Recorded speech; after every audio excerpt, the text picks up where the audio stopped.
Hi friends, అందరికీ నమస్కారం అండి. ఆగస్టు మాసంలో 25వ తేదీ ఆదివారం తిథి నాడు తులారాశి వారి జాతకులు ప్రమాదం ముంచుకొస్తోంది. అప్రమత్తంగా ఉండండి. అది కూడా వీరి రూపంలో ఈ ప్రమాదం మీ ముందరకు రాబోతూ ఉన్నది. మీరు ఏ మాత్రము కూడా నిర్లక్ష్యం వహించినా ప్రాణాలే కోల్పోతారు. తస్మాత్ జాగ్రత్త. ఇది మేం చెప్తున్న విషయం కాదండి. జ్యోతిష పండితులు మొత్తం కూడాను ఈ విధంగానే మిమ్మల్ని హెచ్చరిస్తున్నారు. ఎందుకంటే మీ గోచార రీత్యా ఈ ఫలితాలు అయితే ఈ రోజున కలగబోతున్నాయి అంటున్నారు. కావున మీరు చేయవలసిన దేవత ఆరాధన కూడా ఈ రోజు తెలుసుకుందాము.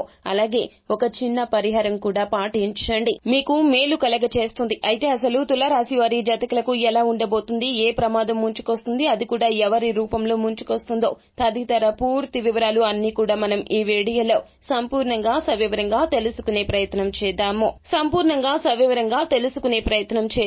అంతకంటే ముందు ఫ్రెండ్స్, వీడియోని పూర్తిగా చూసేయండి. అప్పుడే మేము ఏం చెప్పబోతున్నామో మీకు పూర్తిగా అర్థమవుతుంది. వీడియో గనక మీకు నచ్చినట్లయితే గనక లైక్ చేయండి. మీ లైక్ మాకెంతో సపోర్ట్ అండ్ ఎంకరేజ్మెంట్ గా ఉంటుంది. మీరు అనేక సమస్యలతో బాధపడుతూ ఉండవచ్చు. పెళ్లి సమస్యలు, ప్రేమ సమస్యలు, జీవిత సమస్యలు, సంతాన సమస్యలు, కుటుంబంలో శాంతి లేకపోవడం, ఎటువంటి సమస్యలకైనా కూడాను తగు పరిష్కార మార్గం తెలియచేయబడును. స్త్రీ పురుషులకు గుప్త సమస్యలకు, సంతాన సమస్యలకు కూడాను తగు విధమైన పరిష్కార మార్గాన్ని సూచించబడును.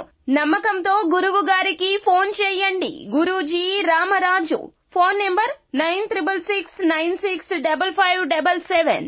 ఇక మనము ఏ మాత్రము కూడా ఆలస్యం చేయకుండా వీడియోలోకి వచ్చేద్దాము. ఈ రోజున ఎక్కువగా తులారాశి వారి జాతకులను శత్రువులు టార్గెట్ చేయబోతున్నారు. వారి యొక్క మాటలకు మీరు చాలా వరకు కూడాను మానసికంగా సన్నగిల్లిపోతారు. ఆత్మవిశ్వాసం కోల్పోతారు. ఈ రోజు ఎంత స్ట్రాంగ్ గా ఉందాము అనుకున్నా కూడాను మీ మనసు చాలా వీక్ గా ఉన్నట్లుగా అనిపిస్తోంది. మీరు చెయ్యని పనిని చేసినట్లుగా, అనని మాటను అన్నట్లుగా వారు చిత్రీకరిస్తారు. ఉద్యోగంలో కావచ్చు, తులారాశి వారి జాతకులకు వ్యాపారంలో కావచ్చు, బంధుమిత్రుల మధ్యలో కావచ్చు, ఈ రోజున ఘోర అవమానం జరిగే అవకాశం అయితే ఉన్నది. అయితే మీరు చెయ్యని తప్పుకు నీలాప నిందలు అయితే ఈ రోజున మోస్తారు. కానీ సమస్యకు పరిష్కార మార్గాన్ని వెతకండి తప్పితే ఎవరో ఏదో అన్నారు అని చెప్పి ఈ రోజున కృంగిపోతే గనక మీ యొక్క సమస్య ఇంకా భూతద్దంలో పెట్టి చూసిన వారు అవుతారు.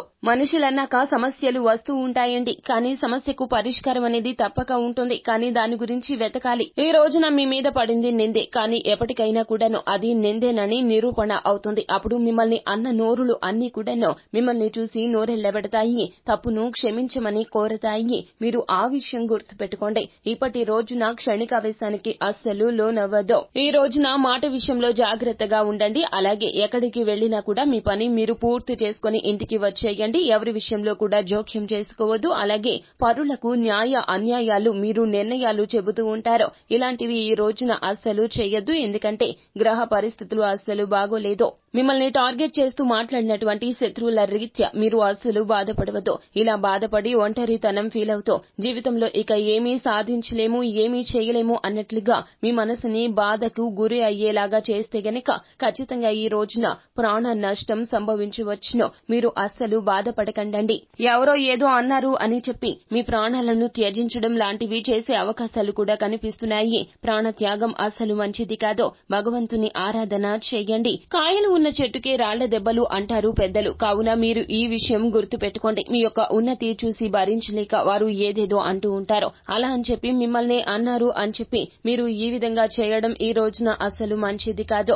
ఈ రోజున శివారాధన మీకు మేలు కలగ చేస్తోంది. అలాగే మీరు ఉదయాన్నే పూజ గదిలోనికి వెళ్లి కులదైవం పటం ముందు మీరు నమ్మకంతో నమస్కరించుకుని పూజను చేసుకుని ఆ తర్వాత 2 లవంగాలు తీసుకోండి. ఆ లవంగాలు చేతిలో పట్టుకుని సంకల్పం చెప్పుకుని లవంగాలు మీ జేబులో పెట్టుకోండి. ఆడవారు అయితే గనక హ్యాండ్ బ్యాగ్ లో పెట్టుకోండి. ఇలా రోజంతా మీతోనే ఉంచుకోండి. ఖచ్చితంగా ఈ పరిస్థితి నుండి బయటపడతారు. ప్రమాదం జరగకుండా భగవంతుడు మిమ్మల్ని కాపాడుతాడు. అంతా మంచి జరుగుతుంది. శుభం భూయాత్. సో ఫ్రెండ్స్, చూశారు కదా. ఈ వీడియో గనక మీకు నచ్చినట్లయితే గనక లైక్ చేయండి. మరిన్ని వీడియోస్ కోసం మా ఛానల్ ని సబ్స్క్రైబ్ చేసుకుని ఫాలో అవ్వండి. Thank you.